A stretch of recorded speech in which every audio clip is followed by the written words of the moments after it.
Hello everyone, welcome to our shore education. आज का हमारा टॉपिक है क्रॉप प्रोडक्शन एंड मैनेजमेंट। आज हम क्रॉप की प्रोडक्शन के बारे में पढ़ेंगे। So let's start it.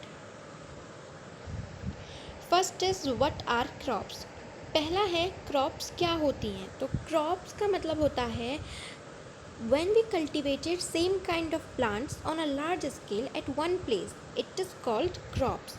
किसी भी का प्लांट को या क्रॉप को अगर हम एक ही जगह पे बार बार कल्टीवेट करते हैं तो उसको बोला जाता है crops.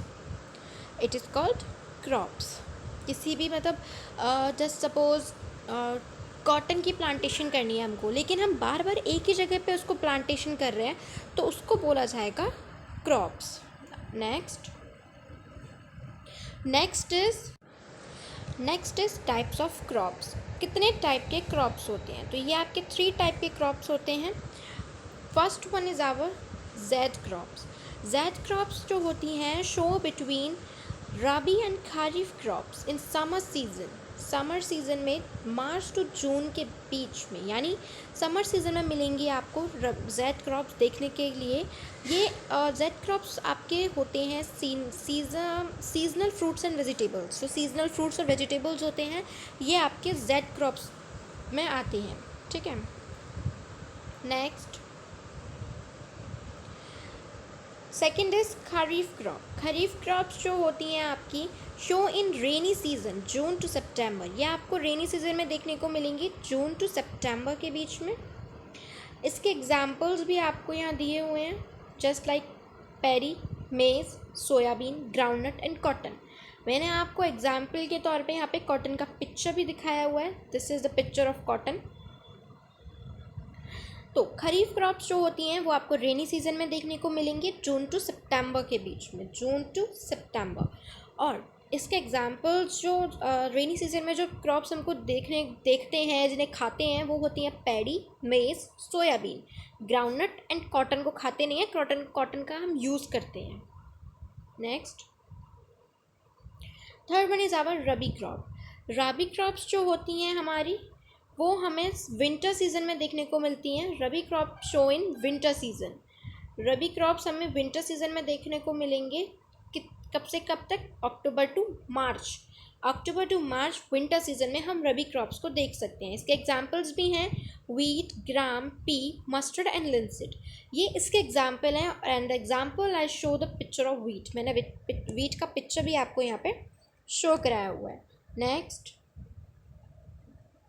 Basic practices of seed production. Seed production के जो बेसिक प्रैक्टिसेस होते हैं आज हम उसको भी डिस्कस करेंगे। 7 agricultural practices while growing crop.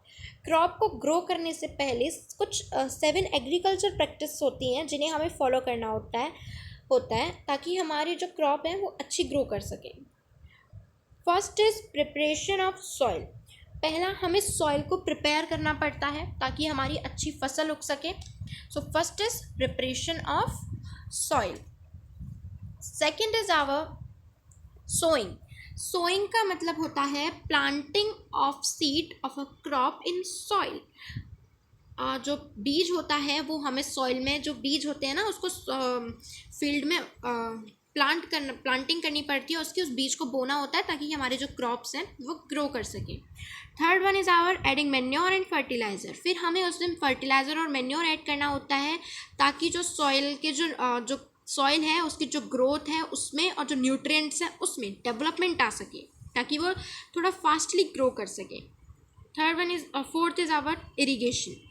Irrigation का मतलब होता है आपको रेगुलर इंटरवल पे आपको पानी देना होता है पौधे को या जो प्लांट है उसको आप रेगुलर इंटरवल पे पानी दीजिए ताकि उसकी जो क्रॉप है वो और अच्छी ग्रो कर सके। Fifth is our protection from weeds. अब आपको उसको वीड से प्रोटेक्ट भी करना होगा क्योंकि जो अनवांटेड प्लांट्स होते हैं ना, जो हमें नहीं चाहिए होते हैं, वो फिर भी ग्रो करते हैं। हमारी क्रॉप्स की जो प्रॉपर लाइट होती है, स्पेस होता है, न्यूट्रिएंट होता है, इस सब का वो यूज़ करते हैं। लेकिन वो जो लाइट, स्पेस, न्यूट्रिएंट्स की हमारी क्रॉप्स को नहीं मिलता, अनवांटेड प्लांट्स को मिलता है। इसलिए हमें वो अनवांटेड प्लांट्स वीड्स होते हैं। These unwanted plants is called weeds. तो हमें उनको रिमूव करना है। Next is harvesting. अब फिर हमें उनकी हार्वेस्टिंग भी करनी होती है, cutting mature crops from field, खेत में से सारी फसल को काटना होता है, उसको बोलते हैं हम harvesting. And the last one is storage. फिर जब वो फसल की कटाई हो जाती है, सब कुछ हो जाता है, देन उसके बाद लास्ट आता है आपका स्टोरेज। आपको उसको स्टोर करके रखना होता है सेफली। जो इंसेक्ट्स होते हैं जैसे लाइक रैट, कुछ रैट्स, लिजर्ड्स, कुछ इंसेक्ट्स होते हैं, कुछ माइक्रो ऑर्गेनिजम्स होते हैं, और जो मॉइस्चरेबल थिंग्स होती हैं ना, उनसे हमें हमारा जो सॉइल है उसको प्रोटेक्ट करके रखना होता है। आगे बढ़ते हैं। Implement used for ploughing. Ploughing के लिए जो इम्प्लीमेंट्स यूज़ किए जाते हैं, पहला इम्प्लीमेंट होता है आपका प्लग। प्लग जो होता है made of wood and drawn by a pair of bulls and other animals such as horse and camel. जो प्लग होता है वो वुड से बना हुआ होता है, जो दो पेयर होते हैं, बुल्स का पेयर होता है एक, उसके थ्रू हम प्लगिंग करते हैं अपने फील्ड में। अगर आप और अदर एनिमल्स भी ले सकते हैं just like horse and camel, just like horse and camel. ये used since ancient times for, पुराने ज़माने में इसको क्यों यूज़ किया जाता था? खेत सॉइल को टिलिंग करने के लिए, टिलिंग द सॉइल, फर्टिलाइज़र को ऐड करने के लिए, क्रॉप्स में फर्टिलाइज़र ऐड करने के लिए, जो अनवांटेड सीड्स हैं जो हमको नहीं चाहिए उनको रिमूव करने के लिए, और मिट्टी को साफ सुथरा और थोड़ा लूज करने के लिए हम इन सारी चीज़ों का यूज़ करते थे। नेक्स्ट इज आवर हो। हो को हम इन लोकल लैंग्वेज, हो इज़ ऑल्सो कॉल्ड अ फावड़ा। ये है आपकी पिक्चर हो की। लोकल लैंग्वेज में हम इसको फावड़ा भी बोलते हैं। ये बहुत सिंपल टूल होता है, इसको यूज़ करना भी बहुत सिंपल होता है। लेकिन ये काम क्या करता है? ये जो रिमूविंग वीड्स को रिमूव करता है, जो अनवांटेड प्लांट होते हैं जो हमें नहीं चाहिए होते हैं उनको रिमूव करता है, मिट्टी को लूज करता है, losing the soil. And it consist of, ये किस चीज़ से बना हुआ होता है? लॉन्ग लॉग ऑफ वुड और आयरन। ये एक लंबी डंडी होती है उससे, और एक आयरन होता है उससे। Strong broad and bent plant of iron on once of its end. जो आप देख रहे हैं, जो प्लेट है, ये आयरन की बनी हुई होती है।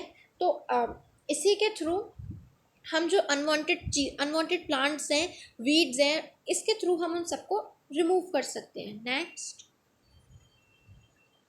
Third one is our cultivator. Cultivator, tractor driven cultivator are modern and save labour and time. Yes, जो कल्टीवेटर्स हैं आपके, वो मॉडर्न टाइम में यूज़ हो रहे हैं, यानी अब जो टाइम चल रहा है उसमें कल्टीवेटर्स ही यूज़ हो रहे हैं। पुराने टाइम की तरह हो और जो मैंने अभी आपको बताया प्लग, वो यूज़ नहीं हो रहे हैं। सिर्फ मॉडर्न कल्टीवेटर्स यूज़ हो रहे हैं। ट्रैक्टर होता है आगे, उसमें पीछे कल्टीवेटर फिक्स कर दिया जाता है, तो ट्रैक्टर आगे आगे चलता है और कल्टीवेटर पीछे अपना काम करता है। खेतों में जो काम करना होता है कल्टीवेटर को, वो करता है। ये क्या करता है? जो टाइम है वो, और जो लेबर है, लेबर और टाइम, ये दोनों को बचाता है। तो कल्टीवेटर का ये काम होता है। तो आज हमने बहुत कुछ डिस्कस किया क्रॉप की प्रोडक्शन और के मैनेजमेंट के बारे में। नेक्स्ट वीडियो में मिलते हैं। Thank you.